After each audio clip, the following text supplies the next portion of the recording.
Olá, meus amigos. Esse é o exercício número 62 do grupo de discursivas do Fórum do Mocan. Eu quero aqui primeiro agradecer a boa repercussão que os nossos vídeos estão tendo e dizer que é um prazer estar podendo fazer isso, disponibilizar esse conteúdo gratuito na internet. Vamos agora para a questão da semana. A questão é de direito ambiental e foi tirada do concurso da magistratura do Amapá de 2006.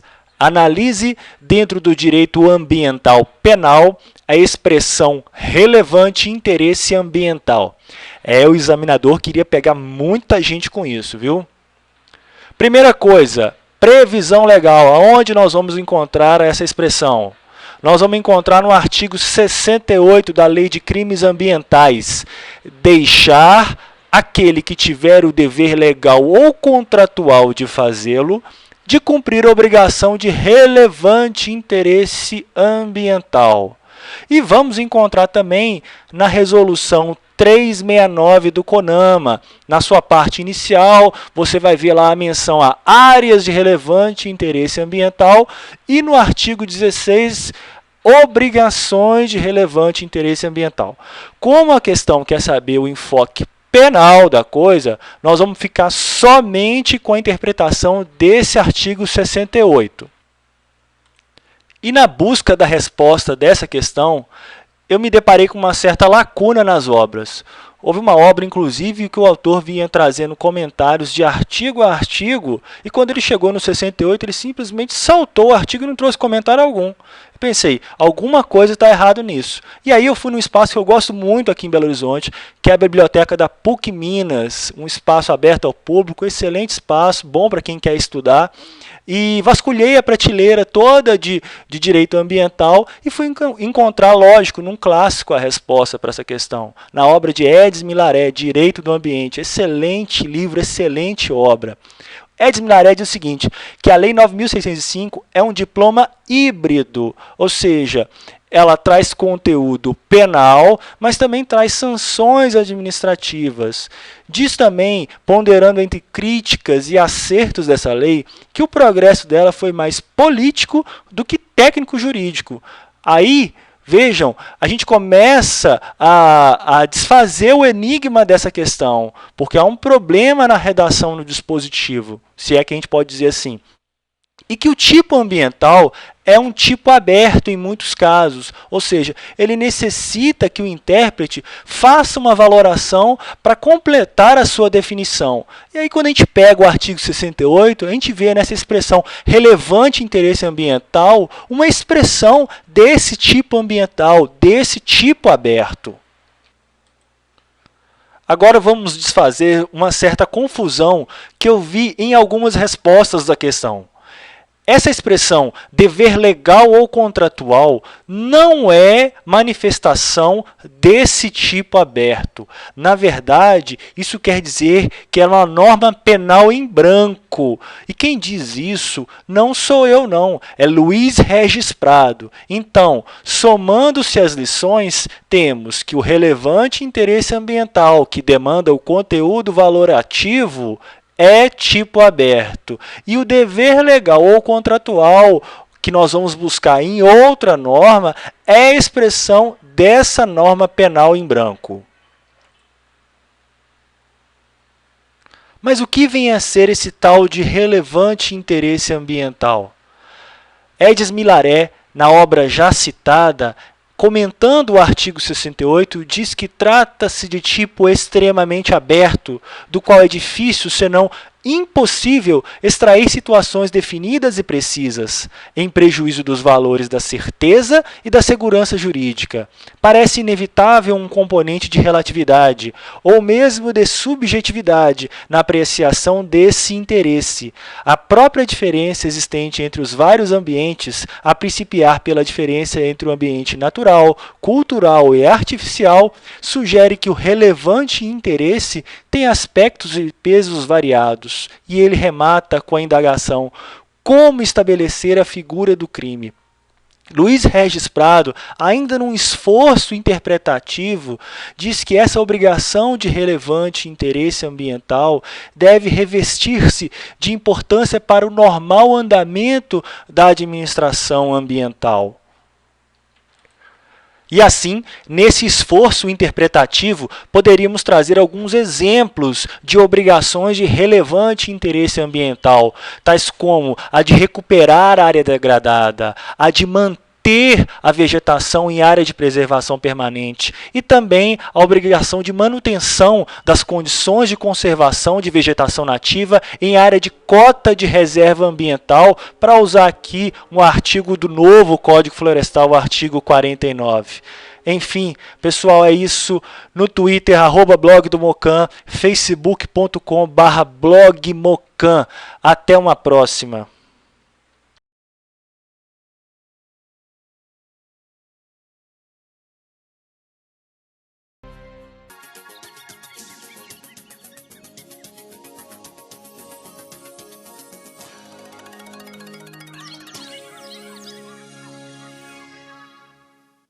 Olá, está começando mais um Meio Ambiente por Inteiro, o programa que discute e analisa temas que fazem a diferença do dia a dia de todos nós. A poluição do ar nos centros urbanos foi um dos grandes problemas ambientais que enfrentamos no passado.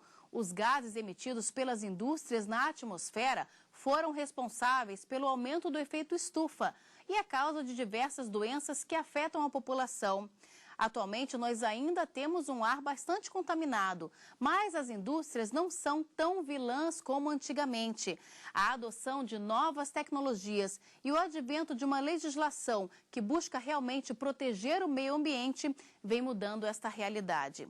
Para falar sobre a poluição industrial e os problemas que ela pode causar ao meio ambiente, eu recebo aqui no estúdio o especialista de política e indústria da Gerência de Sustentabilidade da Confederação Nacional da Indústria, CNI, Mário Cardoso. Olá, Mário, seja bem-vindo ao nosso programa. Obrigado, Carolina. Também está conosco o advogado, especialista em direito ambiental e conselheiro da OAB, Jackson Domênico. Olá, Jackson, também é um prazer tê-lo. Prazer é nosso, Carol, estar aqui com você, com o seu espectador. Muito obrigada.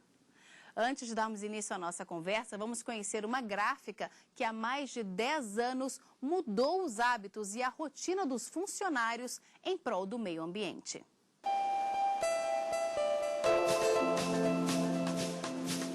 Tinta, solvente e muito papel. Essa gráfica existe há 20 anos e foi durante esse tempo que os donos viram a possibilidade de lucrar com o desperdício e ainda proteger o meio ambiente.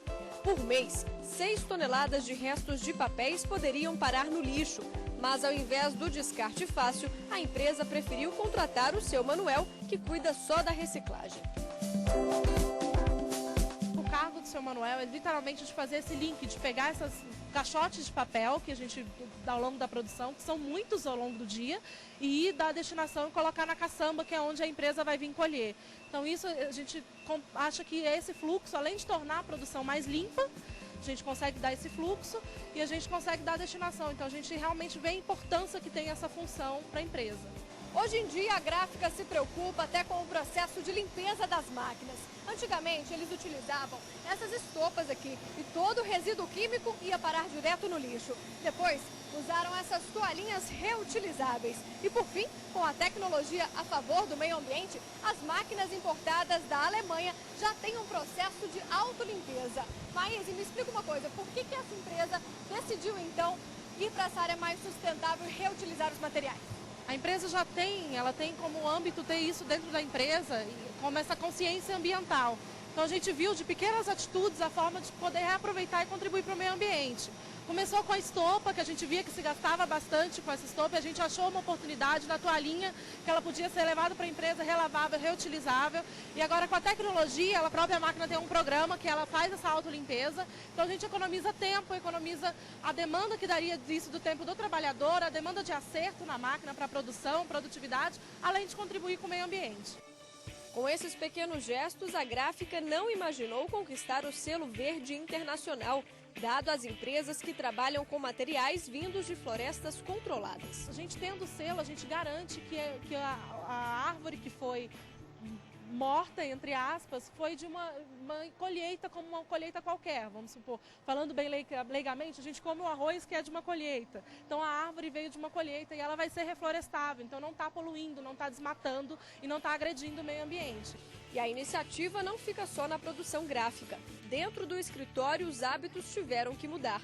O lixo é separado e até o copinho plástico foi substituído pelas canecas. Tudo o que sobra é reaproveitado. Esses bloquinhos, por exemplo, são restos de papéis que não tinham utilidade. Quando sobra uma para, a gente consegue fazer brindes e reveste para o nosso próprio cliente. A gente consegue reutilizar. Então a gente faz bloquinho, papel de rascunho e às vezes até alguns outros materiais mais elaborados que a gente tem a destinação do marketing para ir direto para o nosso cliente. Tudo é reaproveitado. A gente tem essa consciência de reutilizar tudo e tudo ser aproveitado, nada ser desperdiçado. Para a Confederação Nacional da Indústria, a consciência das empresas tem mudado.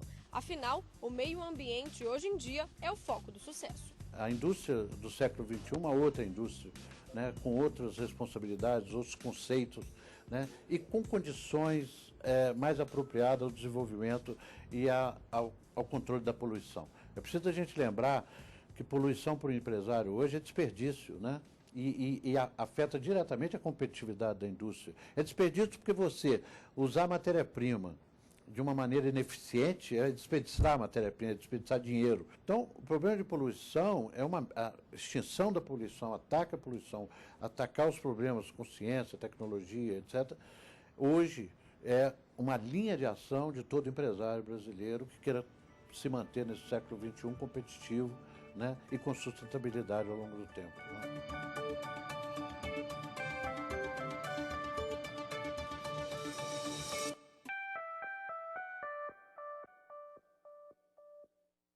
Jackson, é possível compatibilizar o desenvolvimento industrial com o direito a um meio ambiente equilibrado? Acreditamos que sim. A indústria e todos os demais setores, não só a indústria, elas têm os seus dejetos, elas têm os seus resíduos que levam a uma poluição. Só que essa poluição ela precisa ser administrada. Então hoje nós vemos claramente a preocupação do poder público, a preocupação das entidades não governamentais e a preocupação do próprio cidadão interagindo com o meio ambiente e preocupado com isso.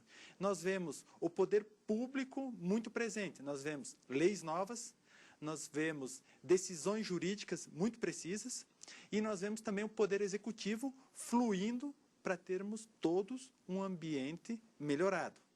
E a preocupação está muito generalizada. Todos nós temos essa preocupação. Se nós pegarmos uma criança de 5, 6 anos, ela já tem consciência ambiental.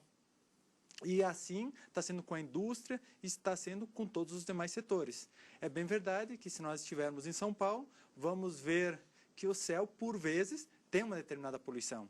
Se nós analisarmos os recursos hídricos no país, vamos identificar que há poluição. Agora também, como o Mário Cardoso falou há pouco, nós estamos vendo uma tecnologia da indústria e dos demais setores buscando soluções para termos um ambiente mais saudável. Mário, como é que a Confederação acompanha de perto o desenvolvimento de tecnologias que vão fazer com que o meio ambiente seja cada vez menos poluído? Vamos lá. Hoje, a questão da sustentabilidade, né, se a gente olhar de modo geral, o que é não somente a questão de poluição, mas todos os impactos relacionados com a questão de sustentabilidade, eles já estão na estratégia das empresas. Tá? As empresas já consideram isso na sua própria estratégia. Quer dizer, que não é somente o atendimento à legislação. Hoje é mais do que isso. Né? Hoje a questão de você tornar um processo mais sustentável já é um diferencial de competitividade. Entendeu? Então, mais do que a questão de simplesmente atender à legislação. A CNI, ela vem já trabalhando com várias empresas, inclusive em vários assuntos diferentes que têm relação com a sustentabilidade. A questão de recursos hídricos, né, como o colega colocou, o Jackson colocou, a questão do impacto disso, dos efluentes nos corpos d'água, isso já está minimizado e muito. Né? Só citando um caso assim, específico, as usinas de cana-de-açúcar, né? Até 20 anos atrás, elas utilizavam assim, 13 metros cúbicos por tonelada de cana, 13 metros cúbicos de água por tonelada de cana na lavagem, no processo de produção. Hoje tem muitas empresas que ou fazem lavagem a seco, nem água utilizam, né? Ou elas fazem aproveitamento dessa água. A água está em ciclo fechado. Tanto é que aquelas usinas de cana mais antigas, todas ficavam na beira dos cursos d'água. Por quê? Tanto para aproveitar a água para lavagem de cana, quanto para jogar os seus efluentes. Tá? Mas isso foi num outro momento. Hoje em dia não existem mais. Essas empresas quebraram. Essas que não souberam se adequar a uma nova maneira de pensar, a uma nova maneira de pensar o meio ambiente, essas já saíram do mercado. Então, por tudo isso, pela questão da própria indústria ter colocado a sustentabilidade no seu negócio, na sua estratégia de negócio, quanto a conscientização do consumidor, que começou a ver isso como um valor, né, e começou a privilegiar essas empresas, esses produtos, quanto a questão do governo também fazendo o seu papel de regular normatizar essa questão ambiental. Então, acho que a sociedade como um todo está crescendo e está começando a olhar a sustentabilidade de uma outra maneira, né? Não só um setor ou outro. Todos eles são entruncados, não dá para a gente tirar um desses eixos, dessas peças desse quebra-cabeça, né? Todas eles têm que estar interligadas. Então, hoje, a CNI ela trabalha com redes específicas, com indústrias de cada um desses setores, de cada um desses temas, recursos hídricos, mudanças climáticas, biodiversidade, resíduos sólidos. A gente tem redes específicas de indústrias para trabalhar com cada um desses temas e analisar tanto a questão regulatória, se ela é adequada, né? Porque o fato de ter uma regulação não quer dizer que essa regulação seja adequada, porque o que não falta é lei que não seja cumprida, né? Que não saiu do papel. Então, a gente trabalha para que aquilo seja cumprido e também levar novas tecnologias para as empresas. De certa forma, capilarizar o uso de novas tecnologias para que a indústria como um todo seja mais sustentável. Jackson, se uma determinada atividade industrial provoca dano a um grande número de pessoas, o poder público ele pode determinar que essa indústria se mude desse lugar, seja instalada numa outra área? Sim, isso é muito possível e isso acontece muito, principalmente quando está próximo de uma fonte, de um recurso hídrico muito essencial. Então, o poder público, o próprio poder executivo, através dos seus órgãos, ou quando não é resolvido dessa forma, aí o Ministério Público, por vezes, através das ações competentes, provoca o judiciário para que o judiciário determine a remoção daquela indústria, daquela empresa, de um determinado local para um local mais apropriado. Mário, é possível mensurar a quantidade de gás de efeito estufa emitido por uma indústria? Sim, não só é possível, como a CNI está num processo de capacitação das empresas para que elas entendam e aprendam a fazer a contabilização dos seus gases de efeito estufa, fazer o inventário de gases de efeito estufa. A CNI começou um processo agora o ano passado de capacitação de indústrias, em parceria com federações e com associações setoriais. A gente já capacitou em torno de 500 empresas, tá? E tem um processo ainda que vai longe isso, de capacitar outras em 13 cursos somente esse ano. Mas isso é o primeiro passo para poder fazer, para que a empresa possa fazer a gestão de carbono. Você só pode alterar, reduzir as suas emissões no seu processo produtivo se, antes de mais nada, você conhecer como é que é seu processo produtivo, aonde que são suas emissões. Daí para você poder interferir no processo. Então, a primeira coisa é você conhecer. Tá? Então, para isso é que servem os inventários de gases de efeito estufa. Certo? Então, isso é extremamente importante. Aliás, na questão ambiental como um todo, o primeiro passo é você conhecer. Então, até para você elaborar uma determinada norma, para você fazer uma política, precisa saber de onde que a gente está partindo. Quais são a situação da indústria hoje, atual, para que a gente possa apontar onde que a gente quer chegar e traçar qual que vai ser esse caminho. Nós vamos continuar com a nossa conversa, mas agora vamos para um breve intervalo e daqui a pouco estamos de volta com mais Meio Ambiente por Inteiro. Não saia daí.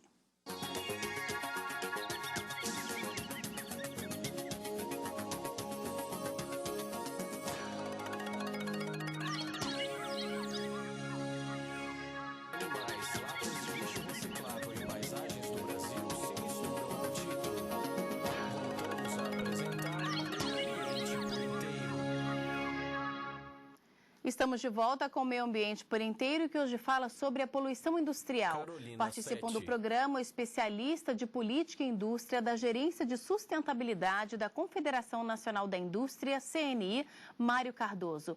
E o advogado, especialista em Direito Ambiental e o conselheiro da OAB, Jackson Domênico. Jackson, eu queria que você falasse um pouquinho sobre o princípio do poluidor pagador. Que princípio é esse e quando ele é aplicado? o poluidor ele gera algumas compensações. Então, claro que ele não repara o meio ambiente por inteiro, mas ele faz ações para compensar a sua poluição. E isso também é importante nós, como cidadãos, como integrantes da sociedade, estarmos muito atentos. Porque uma empresa, uma indústria, ou seja lá o que for, que ela produza muita poluição, ela vai acabar revertendo no custo do produto. Porque quem paga, no final da conta, o produto e a poluição é o consumidor. Então, nós temos que estar muito atentos. E hoje, o cidadão, a população, ela já está percebendo isso. Então, você vê que algumas empresas que têm uma característica ambientalmente mais sustentável, ela tem mais aceitação pela sociedade. E nós temos essa preocupação porque, se ela for ambientalmente mais sustentável, o custo vai ser reduzido. Mário, como é que a Confederação Nacional da Indústria vê essa questão do licenciamento ambiental para a instalação de indústrias? Ok. Hoje, o processo de licenciamento licenciamento ambiental, que é um instrumento válido, é um instrumento muito importante para você conseguir colocar a Política Nacional de Meio Ambiente em prática, ele acabou virando um processo cartorial. A gente tem uma quantidade de documentos, de estudos que tem que ser feitos, enorme, muito grande, e os processos estão demorando assim, faixa de 6 anos para serem finalizados. Então, a questão do tempo e da burocracia, da quantidade de regramento de documentos necessários é muito grande. E o que a gente percebe é que isso está sendo feito em detrimento do monitoramento de tudo aquilo que é colocado no processo de licenciamento. E isso é a parte mais importante e é a parte que cabe ao gestor público fazer. Então, o processo de licenciamento ele não pode ser um processo cartorial, que ele acabe simplesmente numa emissão de licença, numa emissão de uma autorização. Mas tem que ter um acompanhamento por parte do gestor público se aquilo que foi colocado está sendo colocado em prática. E muitas vezes uma tecnologia nova, uma tecnologia outra, tem que ser adequada, tem que ser incorporada ao processo. Então, a gente tem que tirar um pouquinho essa visão de comando e controle do ponto de vista de documentação, e colocá-la mais na prática para monitorar as empresas, para que elas cumpram realmente aquilo que está colocado. Então, não simplesmente pedindo uma série de documentos, mas acompanhando todo o processo. As empresas hoje estão muito mais conscientes do que estavam há 20 anos atrás, mas isso é uma construção, e é uma construção de toda a sociedade. Hoje a população está mais consciente, mas não é toda a população que está consciente. A gente ainda precisa de fiscalização, precisa de monitoramento. Se a gente fizer um viés assim em relação à lei seca, por exemplo, se a gente tirar a fiscalização das ruas, volta tudo ao estágio inicial. Então, não cabe só criar leis, criar normativas, mas fazê-las serem cumpridas, acompanhar, monitorar o cumprimento do que está posto ali. E a CNI ela participa no processo de debate, tanto da construção dessas legislações, dessas normativas, ela participa colocando, inclusive, o viés, o olhar da indústria, do processo produtivo no processo, na construção desses regulamentos, mas também a gente acha que tem que ter um maior peso na questão do monitoramento, se fazer cumprir realmente aquilo. E não simplesmente deixar aquilo, depois que saiu a licença, ninguém mais acompanha, ninguém mais sabe. Então, é de todo mundo. Aquilo não é só da indústria ou só do poder público. Cabe toda a sociedade fiscalizar, monitorar, pensando em todos os interesses da sociedade, que é a questão de manter o meio ambiente utilizável e equilibrado para toda a sociedade, mas também manter geração de emprego e renda, manter a balança comercial de uma maneira adequada, que seja satisfatória para o ingresso aí dos jovens aí no mercado de trabalho. Quer dizer, a gente tem que olhar o todo, a gente não pode olhar fracionado. A questão ambiental é o pano de fundo disso tudo, mas a gente tem que olhar o interesse da nação como um todo e do planeta, do ser humano dentro do planeta. Cresceram também o número de condenações para quem causa dano ambiental? Sim, Carol, isso tem sido muito presente, principalmente nas últimas decisões judiciais. E hoje nós vemos muitas ações civis públicas, nós observamos muitas condenações e essas condenações têm um valor monetário muito expressivo. Via de regra, essas multas elas são milionárias, justamente para haver uma uma resistência maior para evitar os prejuízos ambientais. É bem verdade que nós estamos buscando um equilíbrio. Às vezes, essas multas até elas se tornam muito excessivas, porque se elas fossem mais equilibradas, seriam mais justas. Mas é uma forma que tem o poder público de mostrar que o meio ambiente precisa ser cuidado e ser valorizado. E também nós observamos que não só o Poder Legislativo, mas também o Poder Judiciário está muito atento a essas novas realidades ambientais. E o Poder Executivo também está buscando, através dos seus órgãos competentes, fazer ações efetivas de preservação do meio ambiente. E o Poder Executivo se manifesta nesse acompanhamento e, por vezes, essas multas que são aplicadas tanto às indústrias como os demais que causam prejuízo ao meio ambiente. Mário, o fato de uma empresa que porventura tenha poluído o meio ambiente ter a obrigação de recuperar o dano que promoveu também é muito importante, não é? Com certeza, com certeza. Eu acho que isso não tem... A legislação, inclusive, obriga isso, né? Se a gente pegar as mineradoras de antigamente, de 30 anos atrás, elas não tinham essa obrigação, né? E muitas mineradoras, inclusive, eram estatais, né? Eram de governo. Hoje, a mineração é obrigada a entregar aquela área que foi minerada totalmente recuperada. Isso é obrigação de lei. Hoje, muitas coisas que a gente analisa hoje, que a gente observa hoje nos jornais, de grandes impactos ambientais, são relacionados com passivos de épocas em que não existiam legislações e que não existia essa consciência, tanto por parte do setor privado, quanto do público, quanto da própria sociedade em cobrar isso, né? Então, a gente carrega ainda muitos passivos de áreas contaminadas, né? De áreas mineradas que foram deixadas as cavas abertas, né? Não foram recuperadas, mas isso são passivos da década de 80 para trás, né? Isso não são relacionados com processos recentes. Hoje já é bem diferente. E hoje precisa que isso seja recuperado. Precisa que seja recuperado. Precisa que a lei seja colocada na prática. Até para a gente não privilegiar o ilegal.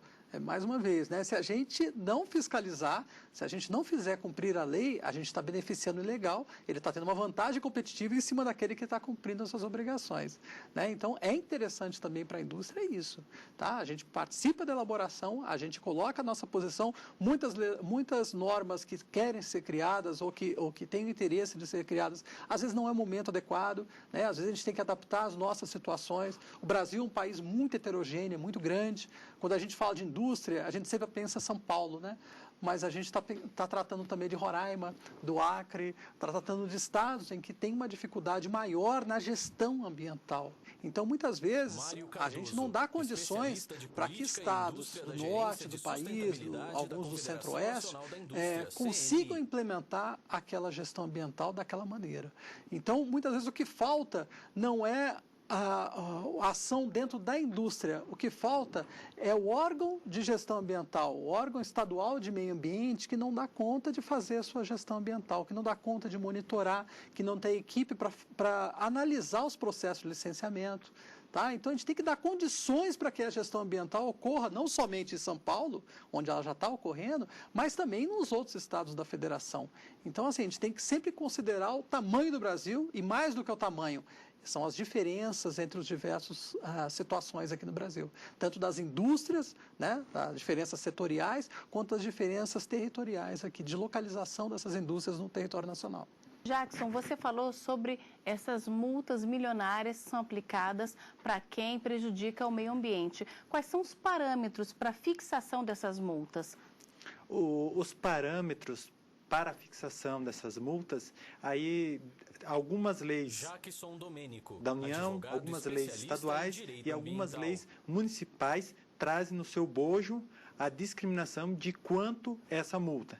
Em tempos anteriores, essas multas eram pouco expressivas. Hoje, elas são 20 vezes mais expressivas. Então, de acordo com a legislação específica, de acordo com a atividade específica, a lei já prevê o quanto da multa. Aí o Poder Executivo, através dos seus órgãos, ao avaliar a situação, o grau daquela situação, avalia a multa e aplica a multa de acordo com aquele ponto, de acordo com o quanto prejudicou o meio ambiente. De que forma os termos de ajustamento de conduta são importantes no caso da produção industrial? Carol, essa parte do termo de ajustamento de conduta, ao meu ver, ele é o grande ponto de partida, a grande concretização da legislação. Porque um termo de ajustamento de conduta, você pega a lei posta, você pega o fato concreto e faz o encontro desta conta. E ainda traz para esse processo o empresário, o gestor ou o causador do dano ambiental. E o causador do dano ambiental vai dizer, eu posso reparar esse dano ao meio ambiente trazendo isso de benefício. O Ministério Público, por sua vez, vai concordar ou não. E o juiz vai estar lá para decidir. Então, quando que há o equilíbrio nestas três forças principais, aí a lei e o fato concreto é apresentado e tem uma decisão que é muito interessante. Eu tive um caso em específico que um cliente meu sofreu uma sanção e ele teve um ajustamento de condutas.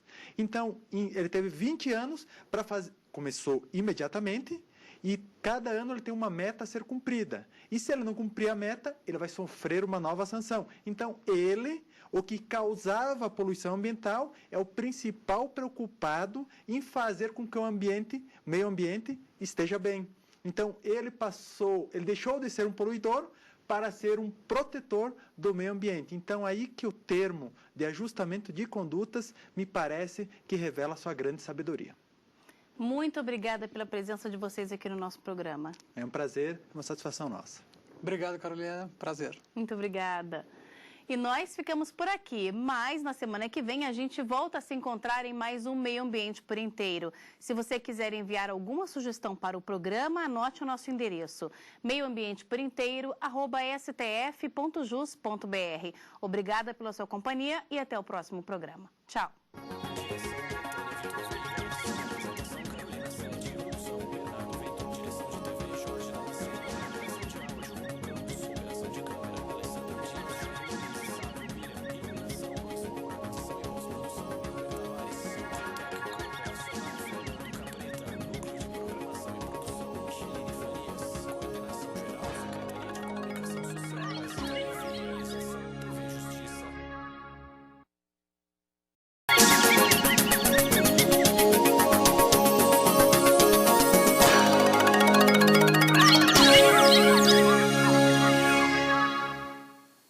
Olá, está começando mais um Meio Ambiente por Inteiro, o programa que discute e analisa temas que fazem ou que vão fazer a diferença no dia a dia de todos nós.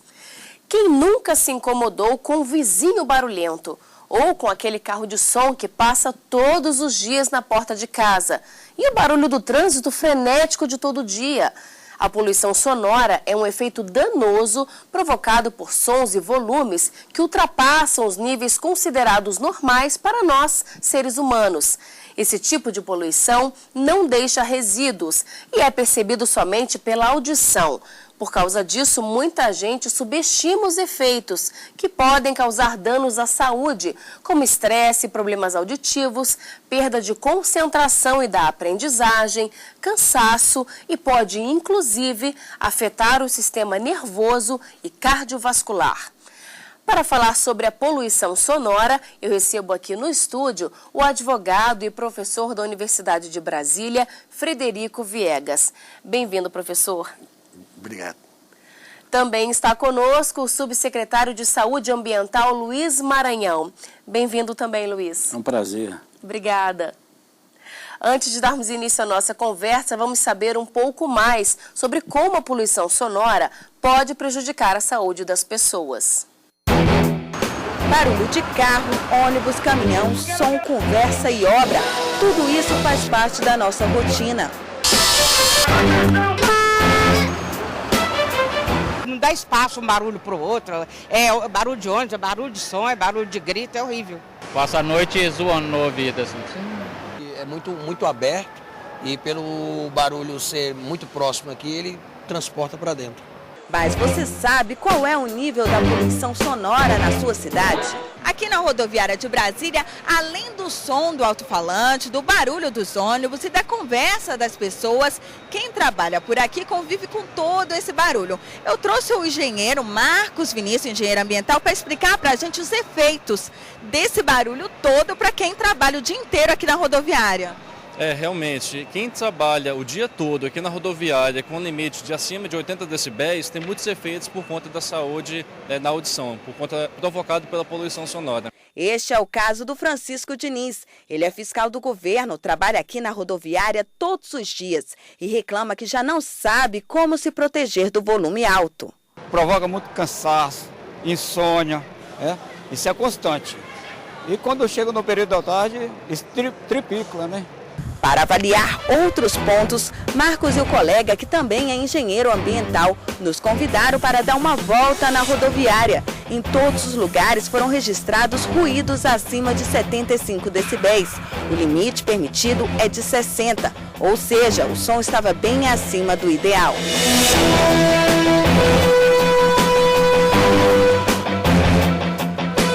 O risco de uma lesão auditiva também existe para aqueles que esperam por muito tempo pelo ônibus em filas ou nas paradas. Agora, para o passageiro que fica na fila, tem passageiro que fica até 1 hora esperando o ônibus e ouvindo esse barulho, é prejudicial? É prejudicial, sim. A partir do momento que essa intensidade de ruído passa de 80 decibéis, é muito prejudicial para o passageiro, porque o recomendado é entre 60 e 65. Aqui na rodoviária de Brasília mesmo, nós podemos ver que já passou de 80 decibéis a concentração. Então é muito interessante se o passageiro puder ficar um pouco mais distante do ônibus para evitar essa perda da audição. A Agência Nacional de Transporte Terrestre é obrigada a fiscalizar os ônibus também de acordo com o ruído que eles emitem. Agora a senhora está aqui pertinho do ônibus, tem todo esse barulho, isso incomoda? Incomoda bastante, porque eu tenho labirintite, né? E quando a minha cabeça está doendo, sinto tonteira, aí fico mais zonza ainda. Para controlar o excesso de som e principalmente o volume, é necessário uma fiscalização mais rígida nos lugares públicos. Este engenheiro ambiental diz que o grande problema é a falta de estrutura e de fiscais nas ruas. Devido à ausência e efetivo de fiscalização junto ao órgão ambiental, isso acaba fazendo com que a lei não seja cumprida e deixando de ser um problema ambiental e passando a ser um problema de segurança pública. Este médico explica que as consequências de absorver os sons urbanos ou no trabalho podem se tornar graves. Transtornos de concentração, tá certo? Ansiedade e outros vários transtornos mentais também. São indivíduos que, quando expostos à poluição sonora, são indivíduos um pouco mais irritados, né, pouco pacientes. Especialistas recomendam atenção aos sintomas que podem prejudicar a audição, porque eles podem demorar a aparecer. O efeito do ruído no aparelho auditivo ele é um efeito somatório. Então, hoje eu me expus a uma boate. Amanhã eu me exponho a um barulho de uma turbina de um avião. Passo o dia inteiro transitando pela rodoviária, por exemplo. Então, esses efeitos eles são somatórios e vão realmente repercutir lá na frente.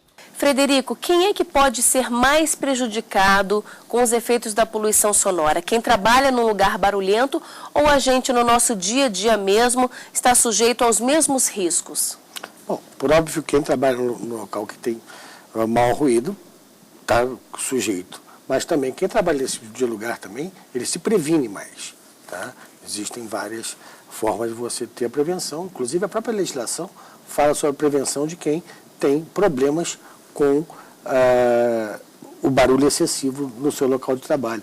A legislação trabalhista fala que você tem que ter determinados equipamentos para minimizar esses efeitos. Agora, nós, no nosso dia a dia, as cidades são barulhentas, nós temos uma série de ruídos, e contra esses, assim, na grande maioria deles, a gente não pode fazer nada.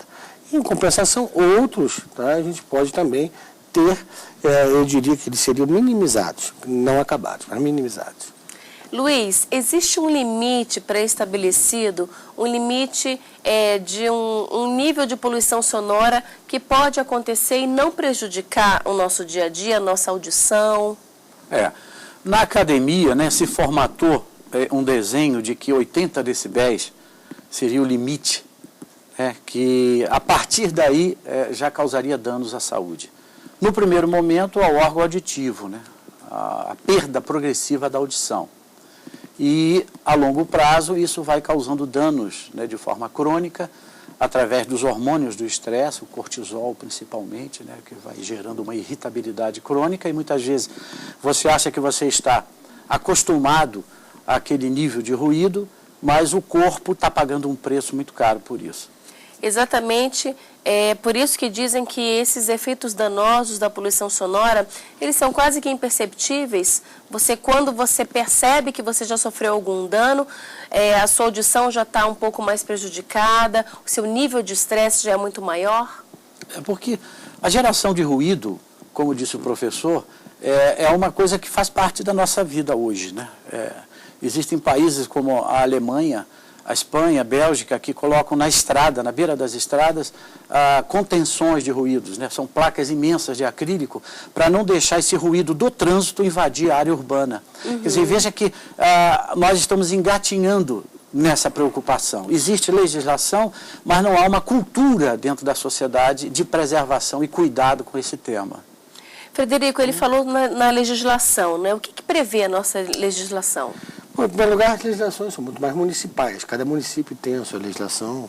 Eventualmente pode ter um estado no país que tem uma legislação. Não existe uma legislação federal que fale sobre na sua globalidade a respeito de poluição sonora.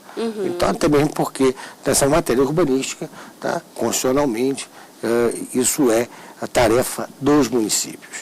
Então, há diferenciação, porque, claro, nossos municípios são diferenciados, tá? Então você não tem uma uniformidade. As grandes cidades seguem mais ou menos a mesma linha, cidades de porte médio, tá? Embora essas já estão acabando no país, né? E as menores cidades também têm uma necessidade menor. Tá? Agora, as pessoas acham que existe uma fixação assim, não, de tantas horas a tantas horas você não pode fazer isso, de tantas horas não pode fazer isso. Eu acho que é muito mais no sentido que o subsecretário colocou, que nós temos que ter a medição em decibéis. Tá? Então, tá, como ele falou, as universidades, a própria ABNT, a Associação Brasileira de Normas Técnicas, tá, eles definem qual seria o tolerável. Tá, e se trabalha na legislação em cima do que a engenharia, tá, a saúde fez em matéria de limites. E aí você coloca na lei os limites que são toleráveis. Tá, mas não tem nada essa questão de hora. Tá, a definição de hora é uma coisa muito essa questão de sensível. Que o barulho só até 10 da noite... Não, é que as legislações definem, por exemplo, olha, tá, o período diurno, algumas cidades falam, o período diurno vai até as 7 da manhã às 7 da noite, tá, aí falam num período pré-noturno, tá, que seria de 7 às 10 e depois de 10 às 7. Outras, como o caso do Distrito Federal, a lei de 2008, fala que então é de 10 às 7 da manhã. Então, quer dizer, existem diferenciações, não existe uma rigidez. Tá? E isso, como a lei de aplicação, vamos dizer, no caso do Distrito Federal, em todo o território, ela deve ser uniforme. E só se quebra a uniformidade aonde você pode ter leis, tá? Ou regulamentos, melhor dito, que são derivados de lei, por exemplo, em condomínios, tá? Onde você tem... Na Convenção de Condomínio, no regimento interno, você pode estabelecer que você reduza esse horário. Sim. Mas isto não é lei, como se tecnicamente fala, lei em sentido formal. Isso é um regulamento interno. Entendo. E, Luiz, nos municípios, nas cidades mesmo, qual é o órgão responsável por aferir esse nível de poluição sonora para que ele não seja prejudicial? Então, aqui em Brasília, como na maioria dos estados do Brasil, existem as suas secretarias de meio ambiente, né? E aqui em Brasília nós temos o IBRAM, que é um instituto que faz parte da pasta da Secretaria do Meio Ambiente, né? E que tem os fiscais que fazem esse trabalho de apuração. Quando, na maioria das vezes, isso parte de denúncias. Então, o IBRAM tem uma ouvidoria. Porque o que a gente vê hoje em Brasília, e não é só em Brasília, é na maioria das capitais, nas grandes centros urbanos do Brasil, é que o cidadão não sabe a quem recorrer. É verdade. Então você tem um conflito, você tem um vizinho seu que toda quinta-feira ele resolve fazer um show de música sertaneja no apartamento dele. É difícil. Então aquilo atinge decibéis, né, insuportáveis, a vizinhança entra em desespero, chama a polícia militar diz que não pode fazer nada porque não pode adentrar na casa do cidadão para levar o equipamento, porque a lei prevê inclusive isso. Nós fizemos um grande fórum para discutir essa questão, para que essa regulamentação ela não extrapolasse os limites da lei, né? Claro. Mas nós fizemos um estudo de experiência de Salvador, de Pernambuco, em Recife, que foi excepcional. Foram estudos patrocinados pelo Ministério Público dessas cidades, onde eles agiram assim como juízes, como mediadores desse conflito. E Brasília, esse conflito está atingindo níveis intoleráveis, insuportáveis. E temos agora, com essa regulamentação, o lançamento da campanha Soa Bem, né, que é uma campanha inédita que a Secretaria do Meio Ambiente está promovendo, onde nós distribuiremos cartilhas para que a população possa saber a quem recorrer. No caso que nós citamos aí desse vizinho, né, barulhento, como é que ele faz? A quem ele deve recorrer? Um comércio que não tem alvará de funcionamento, será que é o IBRAM que tem que ir lá autuar? Não, não é o IBRAM, é a GFIS, porque ele não tem autorização. O IBRAM autuaria se esse comércio, apesar de estar com um alvará para funcionar com música mecânica ou ao vivo, não tivesse o tratamento acústico. Então, aí é que a Secretaria entra, com determinadas obrigações, orientação, mas assim, de uma forma muito didática, numa linguagem muito simples, para que esse conflito comece a ser administrado. A gente vai continuar conversando sobre isso, mas agora vamos para um breve intervalo e daqui a pouco estamos de volta. Até já!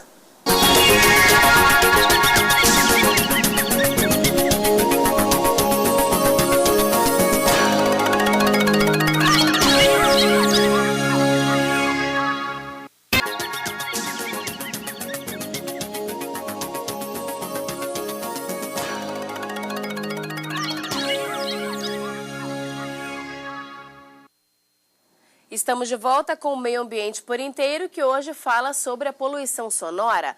Participam do programa o advogado e professor da Universidade de Brasília, Frederico Viegas, e o subsecretário de Saúde Ambiental do Distrito Federal, Luiz Maranhão. Frederico, antes do intervalo, a gente começou a conversar um pouquinho sobre essa questão do barulho envolvendo quem exerce alguma atividade comercial e quem mora em locais perto um do outro. Como é que fica essa questão? Quem tem razão nesse ponto? Eu acho que a razão não está nem de um lado nem do outro. Tá? Você tem que chegar no meio termo, tá? Num ponto médio de equilíbrio entre os dois. Agora, o que ocorre? Tá? O que a gente vê tá, no Distrito Federal. Você vê, em primeiro lugar, tá, uma concessão indiscriminada de alvarás, principalmente tá, os chamados alvarás precários.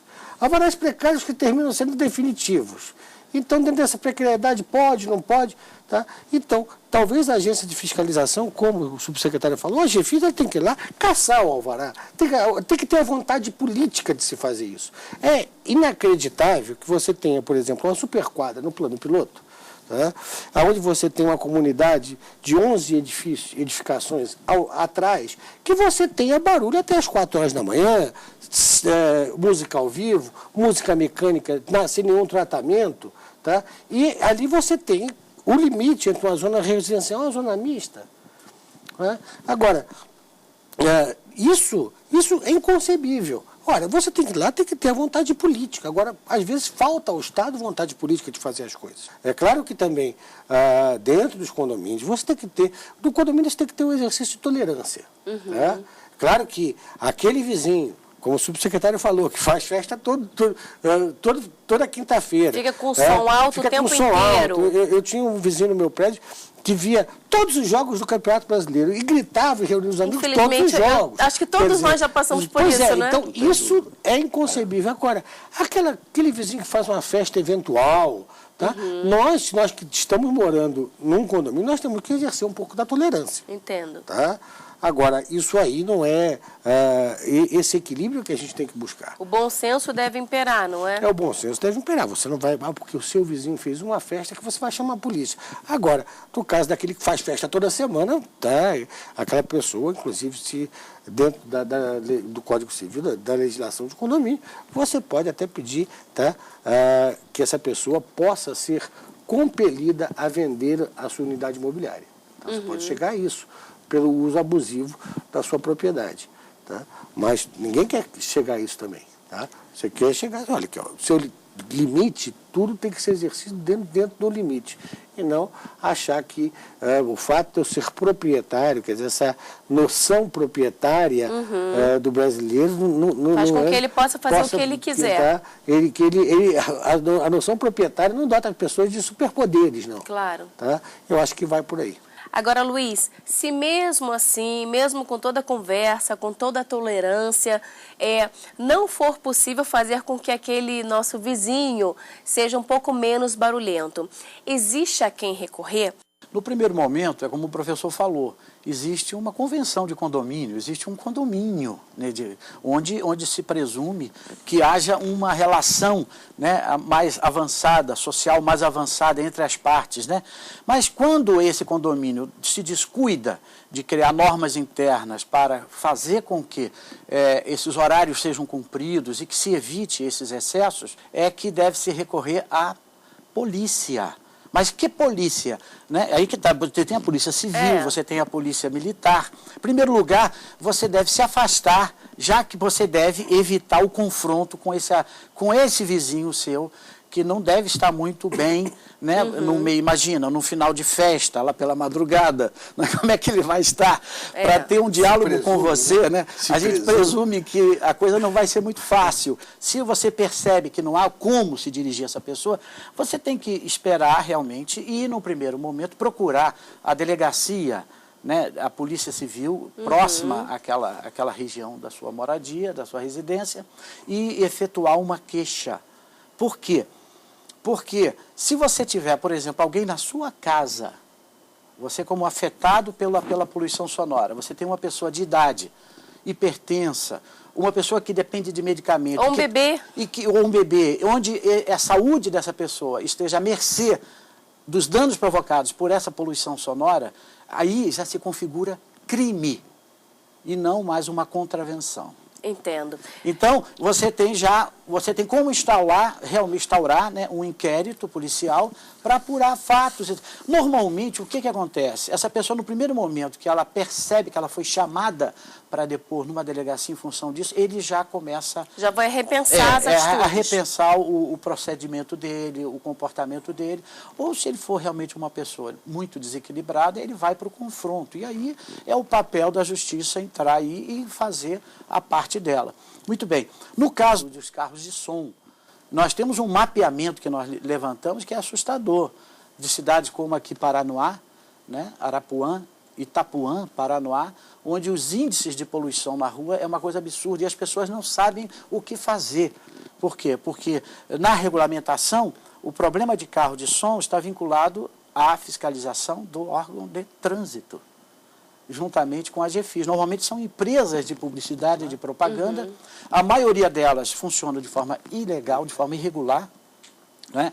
Então fica aquela disputa, um vende sapato, o outro banana, o outro apartamento, numa avenida, atingindo níveis de insuportáveis em decibéis. E o morador, a pessoa que está ali, ela não tem a quem recorrer. Como é que ela faz? Ela chama a polícia, aí o policial militar vai parar o carro, não é função dele. Aí já é a função do trânsito, do agente de trânsito, parar juntamente com o agente da GFIS.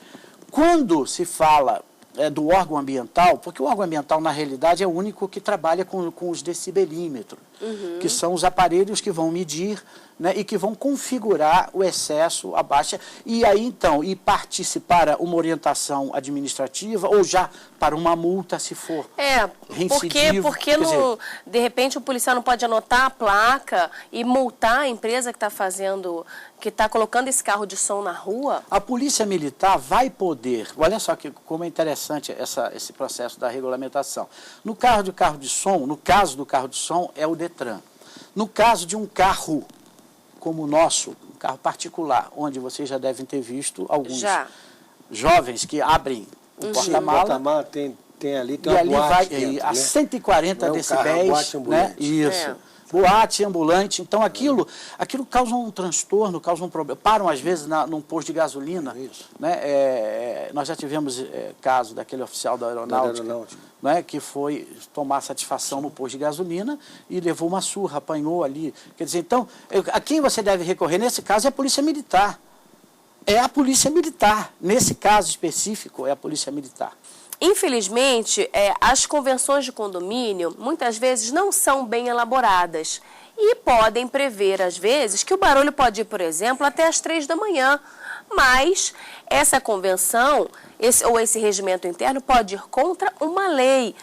O que é mais forte é a lei nacional, é o Código Civil, não é, Frederico? Não, ali você tem uma conjunção de legislações. Claro que o Código Civil, ele fala em abstrato, tá?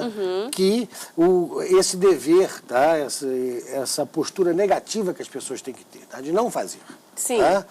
Aí, o próprio Código, ao estabelecer a Convenção de Condomínio, na parte de condomínios em edificações, ele diz que deverá ser elaborado um regimento interno. E é justamente nesse regimento interno que você vai, tá, estabelecer essa questão de horários, seja de poluição sonora, seja de entrada e saída do edifício, mudanças, etc.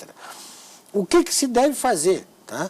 Um regimento interno, ele deve estar afinado com a legislação ambiental, evidente. Tá? Se, por exemplo, no caso do Distrito Federal, a lei de 2008 fala que você pode ter um determinado tipo de ruído até as 10 horas da noite, então você coloca na convenção até as 10 horas da noite e reduz-se o número de decibéis, e a redução é drástica, passa de 15, quase 20 decibéis no período mais noturno, quer dizer, de 10 da noite até as 7 da manhã. Por exemplo, você pode colocar intervalos, tá? As convenções mais sofisticadas, feitas por profissionais mais melhor conhecedores da matéria, por exemplo, horário de meio-dia. Tá? Que você não pode fazer obra no horário de meio-dia. Tá? As pessoas estão nas suas residências de meio-dia às 2, por exemplo, as crianças chegam das escolas, estão saindo para as escolas, estão ali no seu repouso. Tá? Então, quer dizer, isso, tá, tem que ser visto. Tá? O horário de final de semana, olha, no sábado você pode ir até às 13 horas, mais ou menos, tá? E depois você cessa isso. Tá? Então, quer dizer, e principalmente mudanças e reformas, tá? Que também são outra fonte de ruído e de confusão dentro do condomínio. Então, o regimento interno, que as pessoas... há uma banalização, tá? Na realidade é só uma banalização da questão da convenção de condomínio, tá? E da questão do regimento interno. Tá? Porque as pessoas, porque todo mundo é um pouco médico, meio jurista, todo mundo quer saber entender de tudo, quer dizer, isso é coisa para profissional, não é coisa para amador. Tá? Por quê? Porque bate em tudo isso. E o subsecretário está certíssimo. Tá? Na hora que fala que você tem que, em primeiro lugar, tentar resolver isso internamente no condomínio. E não achar que vai a autoridade. É o síndico que tem autoridade. Claro, aí o síndico, se ele não tiver condições, o síndico toma a providência de chamar a polícia. Tá? E também, o síndico tem que fazer uma coisa preventiva. Muitas vezes você vê em determinados locais, onde você tem coberturas coletivas, locais coletivos, tá? Hoje em dia, muitos condomínios são verdadeiras mini-cidadezinhas. Tá? Então você já sabe de antemão que a pessoa está preparando ali, não é uma reunião de amigos, tá? É uma festa para 3.000 pessoas, 4.000 pessoas. Então, o síndico tem autoridade lá de impedir aquilo ali. Tá? Que é uma coisa preventiva, tá? Ou se for autorizar, tá? Colocar quais são os limites que o proprietário pode ter. Claro, porque a lei civil fala que a pessoa tem que ter a propriedade limitada em prol da sua própria coletividade. Olha, muito obrigada pela presença de vocês aqui no nosso programa.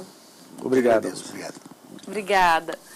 E nós ficamos por aqui, mas na semana que vem a gente volta a se encontrar em mais um Meio Ambiente por Inteiro. Se você quiser enviar alguma sugestão para a gente, anote o nosso endereço, meioambienteporinteiro@stf.jus.br. Muito obrigada pela sua companhia e até a próxima. Tchau.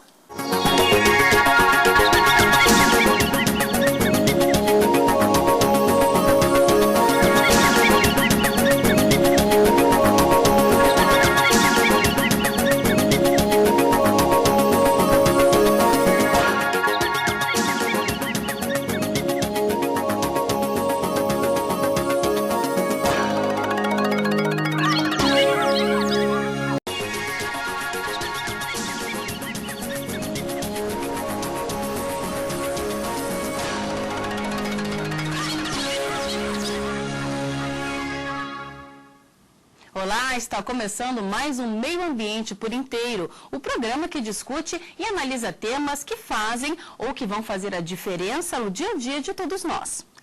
Uma área em geral extensa, com certo grau de ocupação humana e com atributos importantes para a qualidade de vida e o bem-estar das populações. Eu estou falando das áreas de proteção ambiental, as chamadas APAs. O objetivo dessas áreas é proteger a diversidade biológica, disciplinar o processo de ocupação e assegurar a sustentabilidade e o uso dos recursos naturais. As áreas de proteção ambiental pertencem ao Sistema Nacional de Unidades de Conservação, regulado pela Lei 9.985, de 18 de julho do ano 2000, e cabe ao Instituto Chico Mendes, além de outras entidades de proteção ambiental, estabelecer as condições para a pesquisa e visitação pelo público. Para falar sobre essas áreas e principalmente debater sobre as ocupações irregulares que ocorrem constantemente no nosso país, eu recebo aqui no estúdio o coordenador-geral de Proteção Ambiental do Instituto Chico Mendes de Conservação e Biodiversidade, ICMBio, Paulo Henrique Carneiro. Olá, Paulo, bem-vindo ao programa. Olá, obrigado pelo convite. Também está aqui conosco Paulo César Fonseca. Ele é coordenador de Unidades de Conservação de Proteção Integral, IBRAM. É um prazer recebê-lo também, Paulo. Obrigado, igualmente. Antes de começarmos o debate, vamos conhecer um pouco mais sobre as APAs no nosso país.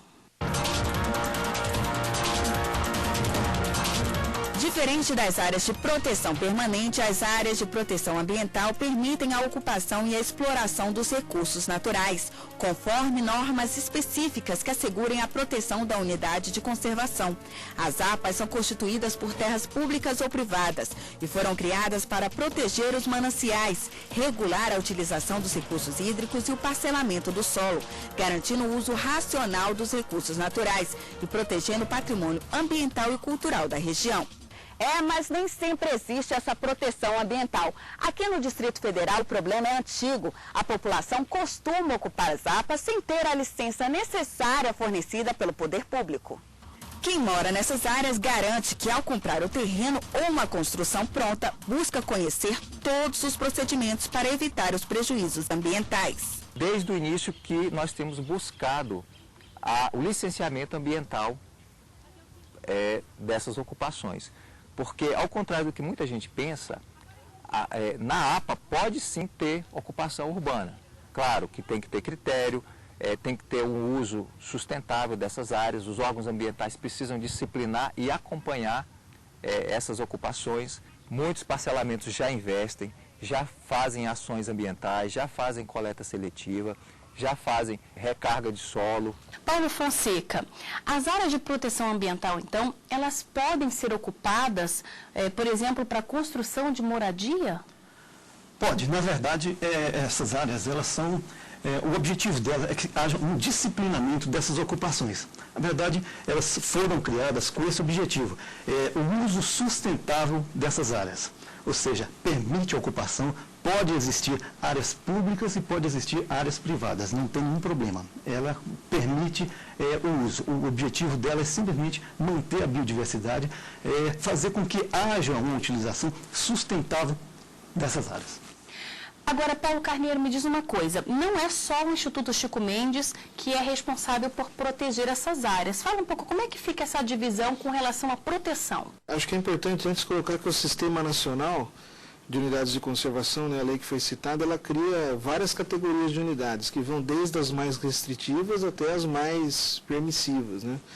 A APA é uma categoria de uso sustentável, então, que pode ser usada realmente para moradia e para outros casos. Uma diferença nesse caso seria uma área de proteção permanente e uma APA. Permanente não pode ocupar, a APA pode, aqui, mais ou menos por exemplo, isso. em Brasília, né, existem várias unidades, então, por exemplo, o Parque Nacional de Brasília não pode ser ocupado por pessoas, não está prevista a presença de moradias e tal dentro da unidade. Mas a APA, que é vizinha do parque, ela estaria prevista. Então tem que ver esse zoneamento, né, na hora da construção ou da habitação. Então, a lei prevê também que várias instituições podem criar as unidades, né? Então, a nível federal é o Instituto Chico Mendes, que é responsável pela gestão. Os órgãos estaduais também trabalham, né? Então existem APAs estaduais, em alguns casos existem APAs municipais. Então, essa consulta aos órgãos públicos tem que ser feita nas 3 esferas, né? Tanto no municipal, estadual e federal. E no caso, a pessoa pode consultar isso no Ministério do Meio Ambiente. Existe um site lá, o Cadastro Nacional de Unidades de Conservação, onde a pessoa pode consultar a área, a região que ela mora, para ver se existe alguma unidade dessa criada. Agora, Paulo, aqui em Brasília, esse problema de ocupação irregular em APAs, ele é antigo, não é? A lei é relativamente nova. Há casos em que essas áreas elas foram ocupadas antes da promulgação dessa lei? Na verdade, a lei que criou as APAs é a Lei de Política Nacional do Meio Ambiente. Ela, na verdade, é da década de 80. Sim. Então, não é tão recente. Algumas APAs é que são recentes. Por exemplo, a última que foi criada foi a APA do Planalto Central, que é de 2002. Mas o Distrito Federal, desde 1983, que ele dispõe de 2 grandes APAs, que é a do São Bartolomeu e a do Descoberto. E essas APAs, com certeza, já existiam ocupações antes da criação dela. E isso é um problema. Basta ver uma APA mais ou menos recente, que é a APA Gama Cabeça de Veado, e que inclui grande parte do setor de mansões Parkway, né, e uma parte do setor de mansões Dom Bosco, que foram criados antes da promulgação, da criação da APA, que é a APA Gama Cabeça de Veado. E isso hoje é um problema, porque essas ocupações foram anterior à APA e hoje, com o plano de manejo e o zoneamento dessas APAs, muitas dessas atividades que já existem não estão previstas nesse plano de manejo ou nesse zoneamento. E isso é um problema. Aquelas pessoas que, porventura, construíram ou que já tinham alguma atividade nessa APA, hoje já não pode, porque a legislação não permite. E isso tem sido um problema, porque as pessoas têm recorrido à justiça no intuito de poder fazer o uso dessas áreas do mesmo jeito que as pessoas que conseguiram construir ou conseguiram fazer alguma atividade antes da criação dessas unidades de conservação. Agora, Paulo, então, teoricamente, se a lei não permite, essas pessoas teriam que deixar as suas casas? Na verdade, aqui no Distrito Federal especificamente, existe um acordo com o Ministério Público, em termos de ajustamento de conduta, entre o governo do Distrito Federal e o Ministério Público, no sentido de buscar uma solução para essa situação que existe no Distrito Federal, especificamente na questão do setor de mansões Parkway. O Ministério Público tem exigido que essas casas fossem removidas, só que é impossível, é uma situação inviável. Ele, então, propôs que as construções acessórias ou que não fazem parte da moradia propriamente, no caso, canil, piscina ou algumas atividades, que fossem demolidas. E aqueles lotes onde não existe construção, que não pudesse ser construído. Mas isso ainda está em andamento, os moradores têm questionado, enfim, a coisa não está totalmente resolvida. Mas é uma situação que existe dentro do Distrito Federal e que a gente está enfrentando ela. Agora, Paulo Carneiro, a gente também tem um outro exemplo, num lugar aqui em Brasília que se chama Vicente Pires. Essa ocupação também é irregular? Vicente Pires, do lado, né, o setor habitacional e Niqueiras, eles estão dentro da APA do Planalto Central. Né, e antes de ter sido construído esse parcelamento, ele deveria ter passado por um processo de licenciamento. Né, nesse processo de licenciamento é se falar quais áreas podem ser ocupadas, quais não podem. E eles foram irregulares, não passaram por esse processo de licenciamento, então áreas que são ambientalmente sensíveis foram ocupadas. Né? E hoje é isso que está gerando o problema, principalmente em Arniqueiras, né? Também existe uma ação civil pública proibindo a ocupação da área, e isso vem sendo feito, né? A gente vem atuando na área, e a perspectiva nossa é que a área passe por um processo de licenciamento, onde vão ser discutidas quais as áreas que podem ser ocupadas e quais que não podem. Em algumas áreas lá, áreas de nascentes, então a gente prevê que possivelmente as pessoas vão ter que ser retiradas do local e a vegetação vai ter que ser recuperada. Bom, então o problema não foi a ocupação, foi a ocupação indiscriminada, sem que houvesse uma consulta aos órgãos públicos para saber até onde eles podiam ocupar. Como já foi colocado em APAs, pode haver ocupação humana, né? Podem existir bairros, casas, só que isso precisa passar por um licenciamento. Né, precisa ser olhado em detalhe a questão ambiental na região, porque as APAs foram criadas em áreas importantes. Então, o setor Arniqueiras é uma importante área de nascentes, de recarga de aquífero, né, da água que abastece Brasília, que cai no Lago Paranoá. Então, a ocupação indiscriminada está comprometendo isso, né? E isso teria que ser visto no processo de licenciamento. A ocupação foi irregular, indiscriminada, soterraram nascentes, né, construíram casa em cima de nascentes, e isso agora está gerando toda essa problemática de ação civil pública, problema judicial, às vezes autuações administrativas, né, embargos de obras, e aí toda a questão do exercício aí do poder de polícia dos órgãos. Né. Paulo, já houve alguma casa que foi derrubada aqui em Brasília, algum caso que você se recorde de alguma construção que estava numa área de proteção ambiental? Olha, no Distrito Federal, várias situações já ocorreram necessidade de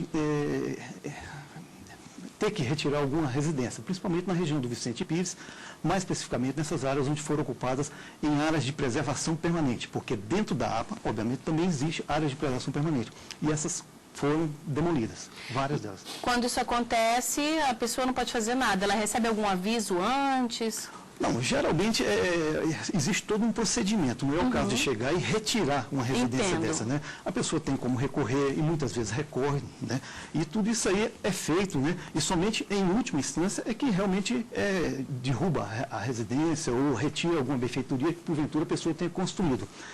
Mais especificamente também com relação ao Parkway, no fundo ali aqui no Lago Sul, várias residências ocuparam uma área verde que fica dentro de uma APA, uma área de proteção ambiental.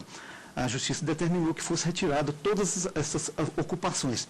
Na verdade, eram quadras, casinha de boneca, oratório, coisas que as pessoas faziam além do lote dela dentro da APA. Isso aí foi demolido, recentemente, inclusive. A gente agora vai para um pequeno intervalo, mas voltamos já já com o meio ambiente por inteiro. Não saia daí.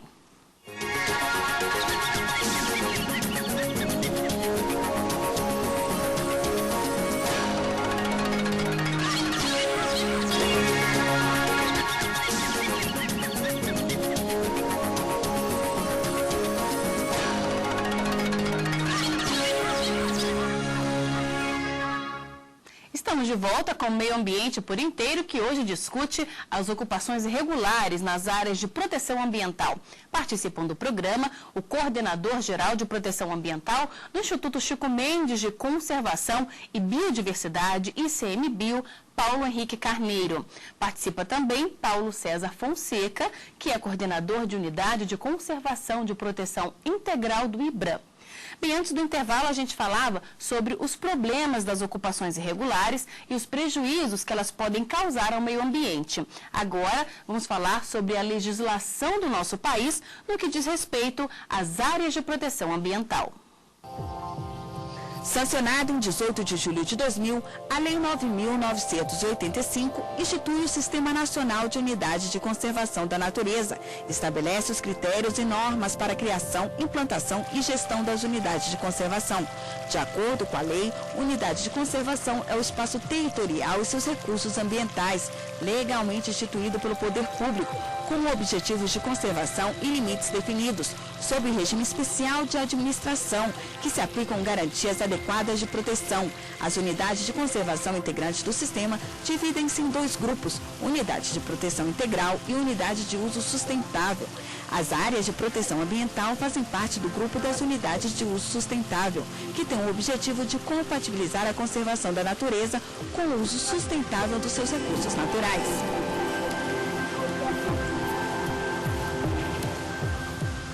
Paulo, como é que você avalia a legislação do nosso país no que diz respeito às áreas de proteção ambiental? Bom, a legislação é recente, né? A maior parte dela vem aí do final da década de 90 e pega os anos, aí, a década do ano 2000. Ela é bem abrangente, bem complexa, talvez uma das legislações mais modernas do mundo, mas a gente tem dificuldade de aplicação. Vários dispositivos ainda não foram regulamentados, então do próprio SNUC que a gente estava colocando, existe a necessidade de uma regulamentação da categoria área de proteção ambiental, né? Um decreto que vai regulamentar e descrever melhor o que é essa categoria, porque dentro da lei ela é descrita em poucos artigos. E isso ainda não foi feito, né? Então, várias dessas questões previstas no SNUC ainda carecem de regulamentação. Isso é um resultado aí da legislação ser recente. Agora, ela foi um avanço enorme, né, a lei do SNUC, ela permitiu que o país ampliasse as áreas de proteção ambiental. Então, o Brasil foi o único país do mundo que cumpriu as metas estabelecidas na Convenção de Biodiversidade Biológica, né? A gente tem aí hoje só federais 310 unidades de conservação, todas quase, grande maioria criada depois da promulgação do SNUC, e aí quase 75 milhões de hectares de área protegida. Então, por nós é considerado um grande avanço. Paulo Fonseca, você concorda? No nosso entendimento, é uma legislação que ela é bastante aplicável, ela é bastante, vamos dizer assim, tem condições, né, de ser aplicada, não só aqui no Distrito Federal, mas no país como um todo, né?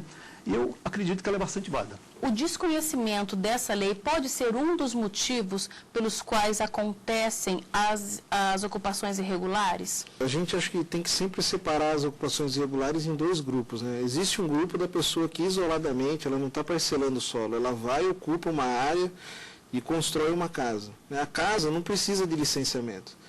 Agora, o condomínio precisa, o parcelamento precisa. Então, eu acho que a pessoa que faz um parcelamento não pode alegar que desconhece a lei, porque ela depende, ela tem um contador, tem advogado, né, onde, assim, tem pessoas instruídas ali. Às vezes, o caminho de pular o licenciamento é um caminho mais fácil. É um caminho que você cria já o fato consumado e aí depois você vai atrás, você regulariza coisas que não poderiam ser regularizadas. Aqui no Distrito Federal se optou muito por fazer esse caminho durante algum período, por dificuldade de controle, ou às vezes em alguns momentos até por incentivo, isso aconteceu. Agora, é um caminho ruim, porque isso gera ocupação de áreas de risco, então não é o caso aqui do Distrito Federal, mas em vários lugares a gente vê aí áreas de risco que foram ocupadas e que depois sofrem problemas com enchentes, com deslizamento de terra, de lugares onde a gente não poderia ter permitido a ocupação. Né? Vamos ver então o que pensam as pessoas que vivem nessas áreas de proteção ambiental? Não adianta existir a lei se o órgão ambiental não tem condição de aplicar, não tem gente, né? A gente também precisa que essa legislação possa avançar nessa questão de permitir que o licenciamento seja concedido sem ficar preso a essa questão fundiária, porque a questão fundiária ela pode ser uma discussão que pode levar 10, 15, 20, 30 anos, né? E essas ocupações, esses moradores não podem ficar esperando isso, né, para que possa ter o seu licenciamento ambiental. Estamos dispostos a fazer uma parceria com os órgãos ambientais. Agora, nós precisamos que o órgão permita uma participação maior da comunidade. Porque nós moramos ali, nós conhecemos os problemas das regiões, nós podemos colaborar muito nesse processo. Então, o que a comunidade quer é ter a segurança de que a sua casa, o local onde ele já reside há mais de 20 anos, possa ter essa solução definitiva para o problema ambiental. Paulo Fonseca, o que você acha disso? Na verdade, a gestão dessa APA, na verdade, ela é compartilhada. A comunidade, ela deve participar, porque é ela que mora lá. Então, ela tem também a obrigação de conhecer e saber o que pode e o que não pode ser feito nessas unidades de conservação. Especificamente no Distrito Federal, existem os conselhos gestores dessas APAs. Toda APA tem um conselho gestor. Atualmente, com a mudança de governo, é que os conselhos se esvaziaram em função de que eles devem ser renovados. E, no momento, apenas o conselho gestor da APA do Paranoá e Gama Cabeça de Veado é que está funcionando. O de Cafuringa não se encontra funcionando. A APA do São Bartolomeu vai passar por um rezoneamento e, portanto, o conselho gestor dela, que já vinha um processo já um pouco desfacelado, ele também não está atuando, mas toda a APA tem um conselho gestor e a população participa, ela é convidada a fazer a gestão dessa unidade de conservação, não só o órgão ambiental, mas a comunidade, os órgãos do governo, as instituições de pesquisa, todos eles participam, né? Então, eu acho que não se consegue fazer a gestão da unidade de conservação somente com o órgão ambiental. Deve e tem que haver a participação da comunidade. No resto do país, o trabalho desses conselhos, ele é efetivo? A questão do conselho ela foi colocada como uma premissa, uma diretriz do SNUC. Então, hoje, nas unidades federais, 75% das unidades têm conselho. A meta é que até o final desse ano, 100% delas tenham esse conselho instituído. O funcionamento dele, melhor ou pior, depende de cada região, né? A gente tem algumas regiões, algumas unidades que ficam isoladas, onde o próprio ato de juntar o conselho já é um desafio, né? Às vezes deslocar pessoas 200, 300 quilômetros para participar dessas reuniões. Mas assim, a ideia, e acho que a diretriz de todos os órgãos, até imposta pela lei, é de aumentar a participação da população. E eu também considero isso uma das poucas saídas que a gente tem para realmente aumentar a implementação dessas unidades. Principalmente dessas categorias, como a área de proteção ambiental, a área de relevante interesse ecológico, que permitem que existam propriedades privadas dentro.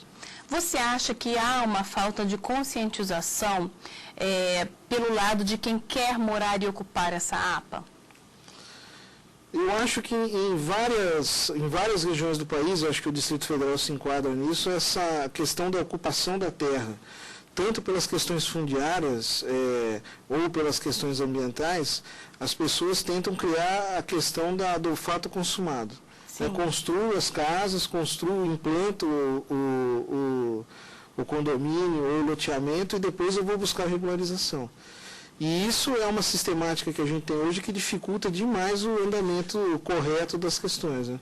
Porque isso gera depois a necessidade, em alguns casos, de retirada de moradores e de casas, que é um processo sempre traumático e difícil, que ninguém quer, né? Assim, é um processo que todo mundo quer evitar.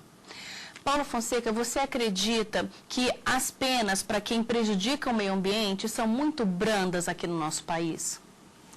Eu não diria que são brandas, não. Elas são penas compatíveis com o dano que a pessoa faz, né? Geralmente, para um determinado dano, é exigido, às vezes, que se recupere aquele dano. Isso tem um custo, então não é uma pena tão branda, né? Existe prisão, né? Existe prisão, se o indivíduo comete algum delito, ele vai para a cadeia, é um crime ambiental. Existe a lei de crimes ambientais e ela é bastante aplicada. Então, as penalidades não são brandas, elas são compatíveis com o dano que o indivíduo costuma fazer. No caso desses, dentro de APA principalmente, né, onde as pessoas ocupam indevidamente ou fazem alguma atividade incompatível com a unidade de conservação, a Justiça tem exigido que a pessoa faça o reparo daquele dano. São os PRADs, né, os planos de recuperação de áreas degradadas, que a pessoa é obrigada a reparar aquele dano, e isso tem um custo, né?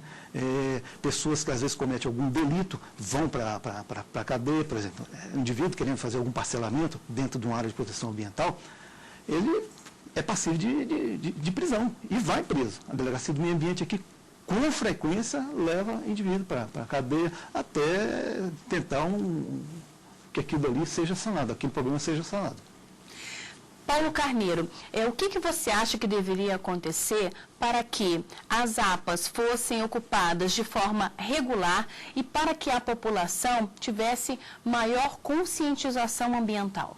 Nós estamos carentes de divulgação, né? Precisamos aumentar a divulgação das áreas, dos objetivos, das limitações, porque as limitações, elas, na maioria dos casos, não são grandes, elas seguem só a legislação ambiental normal. Então, falta um pouco ainda, a gente tem que avançar na questão da divulgação e avançar nesses conselhos, né? Na participação da população, nas decisões. Acho que onde a gente já conseguiu avançar nos conselhos, a gente vê uma melhora sensível na gestão da unidade. Quando o conselho não está implementado, a gestão ela acaba se marcando pelo conflito, né? Pela questão pontual, de ficar discutindo se aquela área deveria ser ocupada ou se aquele pedacinho tinha que ter tal destinação. Quando a gente traz essa discussão mais ampla, né, a população percebe que a unidade traz outros diversos benefícios para a área que não estão sendo computados quando a gente está discutindo só o conflito. Muito obrigada pela participação, pela presença de vocês dois aqui na TV Justiça. Obrigado. Obrigado.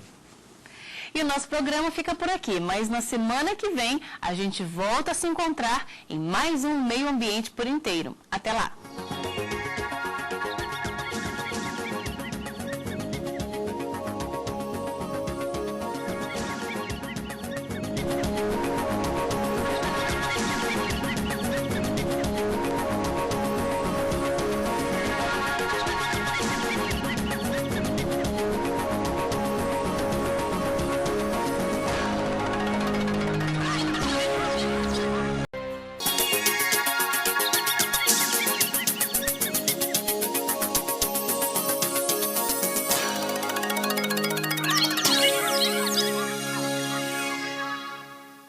Olá, está começando mais um Meio Ambiente por Inteiro, o programa que discute e analisa temas que fazem a diferença no dia a dia de todos nós. Eles são companheiros, amorosos, toda criança adora e quer ter um. Eu estou falando dos animais de estimação. Cães e gatos são ótimos amigos e companheiros, mas e quando o dono decide se desfazer do animal? É cada vez maior o número de bichos abandonados nos grandes centros urbanos. As justificativas são muitas, mas o que muitas pessoas desconhecem é que o abandono de animais pode ser incluído como crime de maus tratos previsto em lei federal. Para falar sobre os abrigos de animais, eu recebo aqui no estúdio a colaboradora da ONG Sociedade Humanitária Brasileira, SHB, Vanusa Lopes. Olá, Vanusa, seja bem-vinda. Obrigada. Também está conosco a advogada especialista em direito ambiental, Micaela Minaré Brauna. Olá, Micaela, também é um prazer tê-la conosco. Obrigada. Antes de darmos início à nossa conversa, vamos ver como funcionam os abrigos.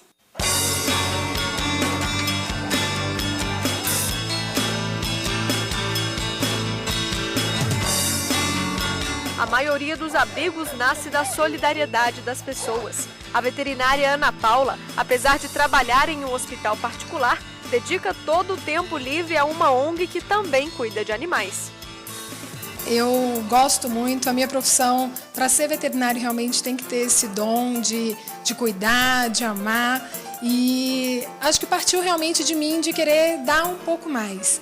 Então, para isso, eu me dediquei, estou sempre resguardo um pouquinho do tempo que a gente tem aqui no hospital para dar uma atenção maior para esses que vêm realmente, que já estão abandonados aos nossos cuidados.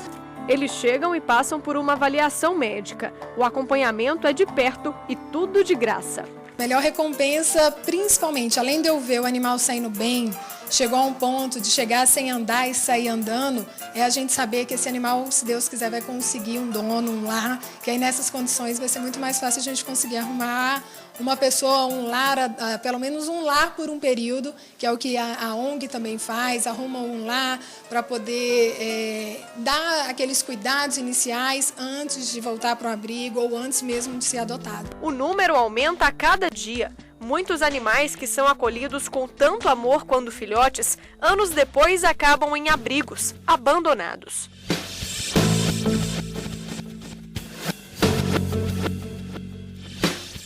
Às vezes a pessoa acaba não tendo condições e acha que descartando é a melhor opção para o animal não sofrer. Tem casos, muitos, de problemas de pele, sarna, que o proprietário tem aquele receio de vai passar para mim, para os meus filhos, então é melhor eu deixar num cantinho que às vezes o animal acaba vindo a óbito por ali.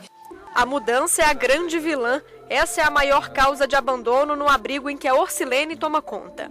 O motivo maior é que eles moravam em determinado lugar, por exemplo, uma moradia, que era um aluguel, de repente não pode mais ficar ali, tá? Vai para um outro que não pode levar o animal.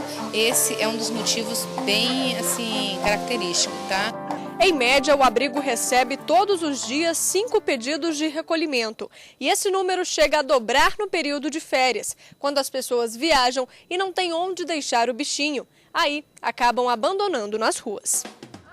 O abrigo tem 2 tratadores que ficam 24 horas de olho nos bichinhos. Geralmente é o pessoal que deixa no portão. A gente acorda de manhãzinha ou à tarde, tem vezes que tem o cachorro, o gato em caixa, grande e filhote. É desse jeito. As adoções estão em baixa, até porque não é qualquer um que pode levar um bichinho desses para casa. É preciso responsabilidade. No abrigo da Orcilene, os bichinhos só são entregues para o futuro dono depois de uma entrevista. A pessoa tem que querer, né? Claro. Mas assim, não é todos que podem ter esse animal, tá? Elas vão responder um certo questionário da gente. As principais perguntas é o seguinte, tem que ser maior de 18 anos, né? E que comprove independência financeira, porque um animalzinho ele gera despesa, ele gera trabalho, né? E então a pessoa tem que estar apta para integrar ele na sua economia doméstica, né? A pessoa tem que estar sabendo que ele vive de até 12 anos, 20 anos, se for o caso de alguns animais, né, que a gente sabe.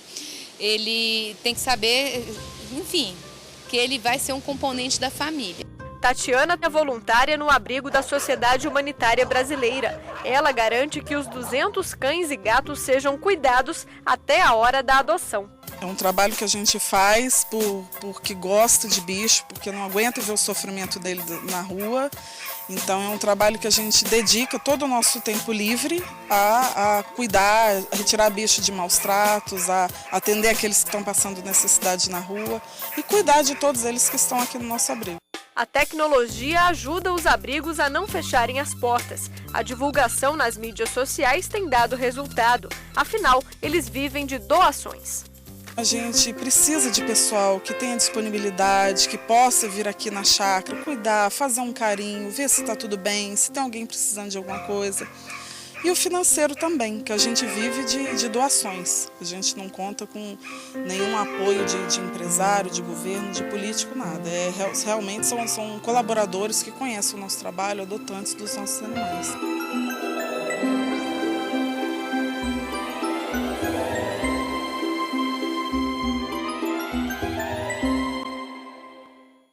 Vanusa, é difícil mesmo a situação dos abrigos, não é? Sim, é muito difícil porque tem um custo alto, né? E como a gente sobrevive de doação, é necessário que a sociedade também seja colaboradora nessa questão. Não só a doação financeira, mas pode ser com ração, com objetos, de utensílios de um modo geral que a gente necessita nesse abrigo. Como é que vocês divulgam o trabalho de vocês para que vocês possam obter as doações? Nós fazemos eventos de doação, né, sistematicamente, isso acontece aos sábados, em diversos locais aqui no Plano Piloto e em Cidade Satélite, mas nós também temos um site, né, em que as pessoas podem visitar este site e ver lá os nossos contatos, conta bancária, se for o caso. Vocês não têm restrição nenhuma com relação ao animal. Encontrou um animal abandonado, vocês levam para o abrigo? Sim, nós temos apenas um limite, né? Porque nós temos uma preocupação que este abrigo tenha uma acomodação, né, necessária a uma quantidade para que não venha se tornar um depósito. Existe essa grande preocupação, nós temos um limite. Eu acredito que isso é preocupação de todos os abrigos. O abandono, ele pode ser incluído mesmo como crime de maus tratos. Fala um pouquinho sobre isso, Micaela. O crime de maus tratos está previsto no artigo 32 da Lei de 9.605 de 98, que classifica como maus tratos o ato de abuso, maus tratos, a lesão à integridade física e mutilação de animais silvestres, domésticos, domesticados, nativos ou exóticos. A pena de detenção para esses crimes é de 3 meses a 1 ano e multa. Existem vários projetos de lei para aumentar essa pena. Uma até do 5.407 de 2009 do deputado Capitão Assunção, que aumenta a pena para 2 anos e 6 meses, de 2 anos e 6 meses a 4 anos. E o deputado Beto Albuquerque, que é o 5.244 de 2013, se não me engano, ele, além de aumentar a pena, ele inclui no rol de condutas ilícitas o abandono, a agressão, o envenenamento e maus tratos de animais. Você acredita que o fato de termos uma legislação que prevê uma pena tão pequena faz com que as pessoas não se preocupem em deixar de promover os maus tratos? Acredito que sim. O direito penal ele é um motivador para que a pessoa não cometa um ato ilícito. Mas como a pena ele é de detenção, é o menor potencial ofensivo, cabe uma transação penal nesse tipo de crime e outros benefícios da Lei 9.099/95. Ou seja, as pessoas sabem... E outra coisa também, o contexto, como é que você sabe se aquela conduta é um ato lesivo, é um maus tratos? É uma conduta subjetiva. Então, o legislador ele não tipificou o que significa ato de abuso ou maus tratos. Cabe ao juiz analisar aquele caso concreto e aplicar a lei. Por isso que, às vezes, tem alguns casos que não há pena para isso, porque você não sabe. As pessoas olham, acham que aquilo ali não é um maltrato e não fazem a denúncia. Um exemplo, um proprietário que deixa o cachorro amarrado o dia inteiro no curto espaço e sem abrigo. Para alguns isso é considerado maus tratos, para outros não. Outro exemplo, o cachorro que fica preso... Sem comida, com pouca água, isso para muitos é considerado maus tratos, para outros não. O correto seria não haver nenhum tipo de abandono, não é verdade? Isso é uma preocupação nossa quando a gente vai fazer a adoção. O ideal realmente seria que não houvesse abandono, mas isso é um processo também educativo, que a gente acredita que vai passar um certo tempo ainda para chegar no nível ideal, e que as pessoas sejam realmente conscientizadas de que a posse responsável, que aquele animal, nesta posse responsável, tenha as necessidades básicas atendidas, né? Como bem foi comentado aqui, ele faz parte de um membro da família e que ele gera despesa e trabalho. Então, é necessário que as pessoas, ao querer adotar, sejam conscientizadas. A gente tem essa preocupação quando a gente vai fazer a adoção, que esse animal tenha uma segurança, que ele tenha um lar, né? Ele tenha um alojamento, um abrigo adequado e que realmente essa pessoa se comprometa que vai dar o atendimento às necessidades básicas, alimentação, assistência veterinária, né? E que isso é fundamental no processo da adoção. Você acredita que muitas pessoas deixam de adotar por quais motivos? Olha, um animal doméstico na casa, realmente dentro dessa preocupação que a gente tem, dá limite às famílias muitas vezes quando quer viajar. Nesse período de férias, aqui em Brasília a gente sente uma diferença muito grande. Praticamente ninguém adota, né? Você acredita que, por exemplo, pela idade ou por esse animal não ter nascido naquele ambiente, por ele ser um animal mais velho, isso também dificulta um pouco, infelizmente? As pessoas também, acontece muito isso, na velhice do animal, quando ele mais precisa, quando ele fica doente, as pessoas abandonam e descartam, né? E isso é muito grave, a gente vê isso com frequência.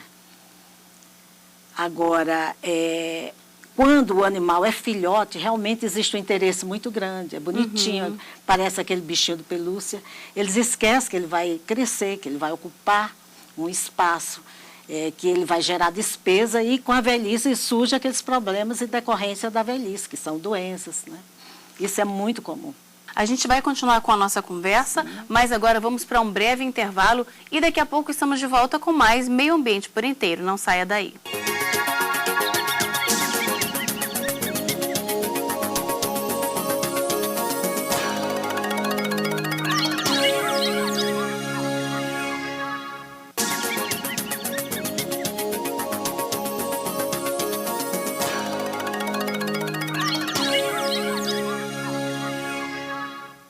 Estamos de volta com o Meio Ambiente por Inteiro, que hoje fala sobre os abrigos de animais domésticos. Participam do programa a colaboradora da ONG Sociedade Humanitária Brasileira, SHB, Vanusa Lopes, e a advogada especialista em direito ambiental, Micaela Minaré Brauna. Os animais abandonados são resgatados e vão parar em abrigos e muitas vezes vivem por lá por anos e anos, aguardando um dia por uma adoção. Geralmente, os bichinhos de estimação, gatos, cachorros, passam a fazer parte da família. Mas nem sempre o cuidado com esses animais vem acompanhado de carinho. Há relatos de maus tratos, abandono, espancamentos, mutilações, envenenamentos, falta de água e alimentação.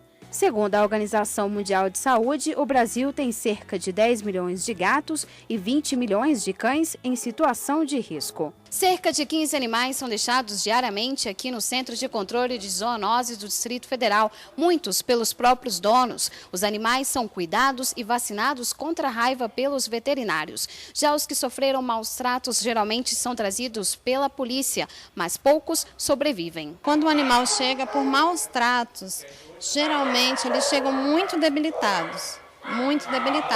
Então esses animais, eles são encaminhados à eutanásia. O maltrato contra animais é considerado crime. A Lei 9.605 de 1998 estabelece pena de 3 meses a 1 ano e multa para os responsáveis pela conduta criminosa. Caso haja mutilação ou lesão grave, a pena pode aumentar de 1/6 a 1/3.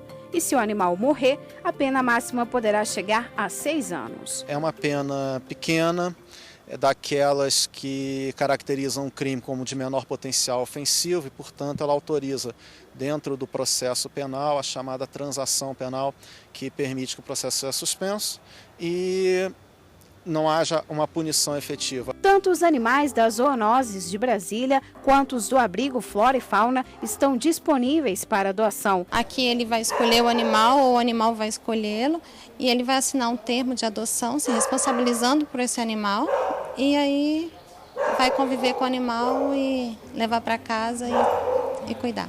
Muito carinho e amor.